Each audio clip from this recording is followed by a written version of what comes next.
Mohammad Nawaz Sharif ज़रई university के शुबा plant breeding and genetics ने tissue culture technology को अमली जामा पहनाया है। टिश्यू कल्चर जो टेक्निक है ये हमारे मोहम्मद नवाज शरीफ यूनिवर्सिटी में हम फार्मर्स की सपोर्ट के लिए इस टेक्निक को हमने इंट्रोड्यूस करवाया है, जिसमें हम बहुत कम टाइम में उनको मैक्सिमम प्लांट्स बना के देंगे। शुगर केन के लिए भी हमने इंडस शुगर मिल के साथ प्रोजेक्ट हमारा चल रहा है। हमारी जो डेट पाम की वैरायटीज़ हैं अजवा, अंबर, मरजूल, हम उनका भी यहाँ पर टिश्यू कल्चर हमने स्टार्ट किया हुआ है। अगर कोई अच्छी वैरायटी और उसमें किसी किस्म की कोई डिजीज़ आ गई है तो हम उस डिजीज़ को कवर करने के लिए हम टिश्यू कल्चर की सपोर्ट लेते हैं और टिश्यू कल्चर के through disease free plants produce करते हैं।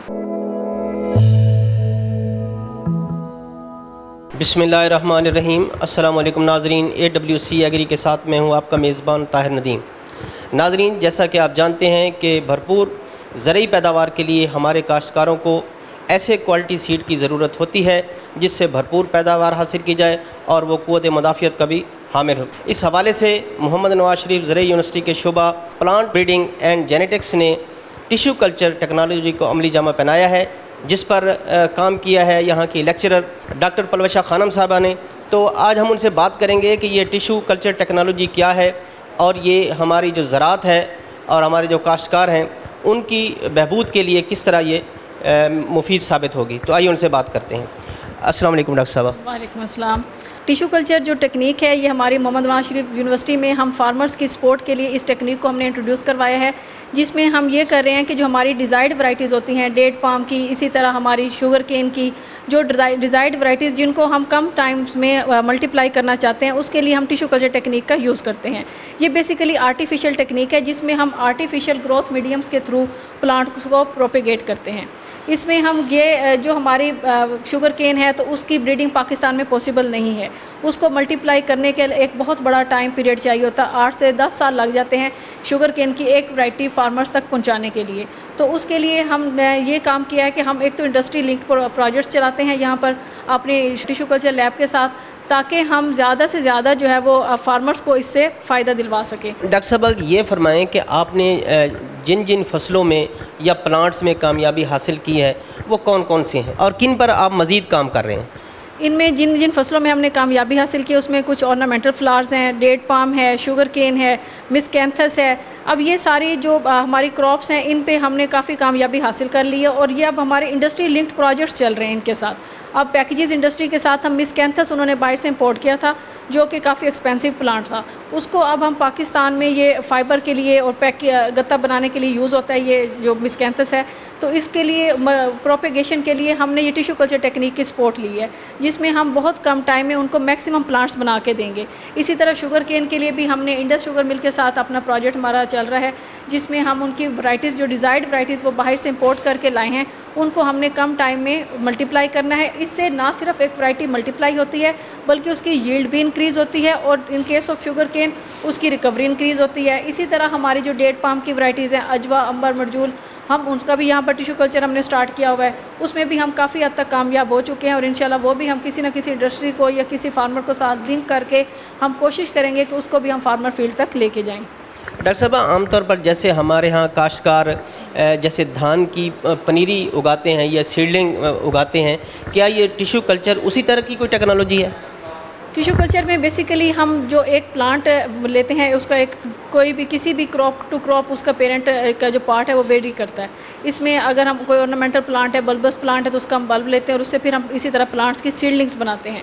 सीडलिंग्स बना के फिर हम आगे नेक्स्ट जो है उन फार्मर्स को उसके बल्ब हैं तो उसके बल्ब्स देंगे, अगर वो उसके सेट्स हैं तो उसके सेट्स देंगे और उसके प्लांट्स भी हम प्रोवाइड करते हैं, बिल्कुल ऐसे ही जैसे नर्सरी के प्लांट्स होते हैं। वो फार्मर फील्ड पे जाएंगे, अगेन वो फिर उसकी प्रोपेगेशन स्टार्ट होती रहती है नस्ल दर नस्ल। तो ये फरमाएं कि इस तरह से जो फसल का जो दुरानिया है उस पर भी कोई कमी होगी या बिल्कुल सेम दुरानिया रहेगा जितना किसी फसल का दुरानिया होता है? अगर हम टिश्यू कल्चर सीड जैसे कि मैंने शुगर केन पे काम किया हुआ है काफ़ी, इस पे कमर्शियल लेवल पे अगर हम टिश्यू कल्चर सीड लगाते हैं शुगर केन का तो उसकी जो रिटर्न क्रॉप आम हम 2 से 3 ईयर्स ही मैक्सिमम आजकल की जो वैरायटीज़ है वो सस्टेन कर पा रही हैं, लेकिन जो टिश्यू कल्चर है वो 5 ईयर्स तक बहुत अच्छी पैदावार देता है। 1400 पर एकड़ जो है ना उसकी यील्ड आती है। तो इसी तरह जो है ना बाकी जो हमारी वैरायटीज़ हैं जिस तरह अब मिसकैंथस है डेफिनेटली वो भी अब हमारा फील्ड में जा रहा है, तो इनकी जो रिटर्नेबिलिटी है वो इंक्रीज़ हो जाती है, उनकी यील्ड इंक्रीज़ हो जाती है, उनकी इनपुट कास्ट रिड्यूस हो जाती है, जो कि एक फार्मर की डिमांड है। एक फार्मर की डिमांड ये है कि वो उसने एक क्रॉप लगाई है उससे वो कितनी आउटपुट आउटपुट ले सकता है।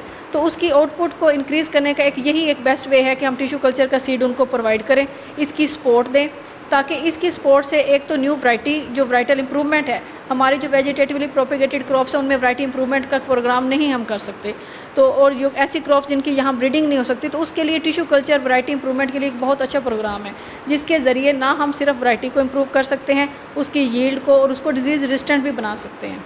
डॉक्टर साहब, हमारे काश्तकार जो मार्केट से बीज हासिल करते हैं फसलों का या सीडलिंग हासिल करते हैं, बाज़ औक़ात उनमें कोई डिज़ीज़ होती है, तो क्या ये जो टिश्यू कल्चर है इससे जो पौधे हासिल किए जाएंगे उनमें भी किसी बीमारी की जो वो हो सकता है मुतवक्के हो सकती है, या बिल्कुल ये डिज़ीज़ फ्री होती है? ये जो टिश्यू कल्चर प्लांट्स होते हैं ये डिजीज़ फ्री प्लांट्स होते हैं, इसीलिए हम इस टेक्निक को यूज़ करते हैं ताकि जो ऑलरेडी डिजीज़्ड प्लांट हैं उनको हम डिज़ीज़ फ्री करके, अगर कोई अच्छी वैरायटी और उसमें किसी किस्म की कोई डिज़ीज़ आ गई है तो हम उस डिज़ीज़ को कवर करने के लिए हम टिश्यू कल्चर की सपोर्ट लेते हैं और टिश्यू कल्चर के through disease free plants produce करते हैं। तो इस तरह से जो टिश्यू कल्चर से सीडलिंग हासिल की जाती है वो पैदावार पर कितना असरअंदाज होती है? उसकी सर पैदावार, अब एक क्रॉप हेल्दी है और डेफिनेटली एक क्रॉप पे डिजीज़ भी नहीं है, तो उसकी जो पैदावार है वो as compare to other conventional method से जो टिश्यू कल्चर सीड की पैदावार है वो डबल होती है। ये जो टिश्यू कल्चर टेक्नोलॉजी है जिसमें आपने कामयाबी हासिल की है, लामहला ये हमारे काश्तकारों के लिए और ज़राअत के लिए एक खुशाइंद बात है, तो कब तक ये जो टेक्नोलॉजी है कमर्शियल बुनियादों तक हमारे काश्तकारों तक पहुँचने लगेगी? सर ये अब जैसा कि हमारे यूनिवर्सिटी ने एक इसमें एज लिया है कि वो उन्होंने इंडस्ट्रीज़ को लिंक किया है, तो इसको कमर्शलाइज़ करने के लिए ही हम इंडस्ट्री का साथ दे रहे हैं, इंडस्ट्री के साथ हम अपने प्रोजेक्ट्स चला रहे हैं ताकि इसको मैक्सिमम लेवल पर हम कम से कम टाइम में कमर्शलाइज़ कर सकें। बहुत बहुत शुक्रिया डॉक्टर साहबा। Thank you sir. नाजरीन, आपने टिश्यू कल्चर टेक्नोलॉजी के हवाले से डॉक्टर पलवशा खानम साहबा की बातें सुनी। लामहला ये जो टेक्नोलॉजी है हमारी ज़राअत और काश्तकारों के लिए इंतहाई खुशाइंद और फ़ायदेमंद है।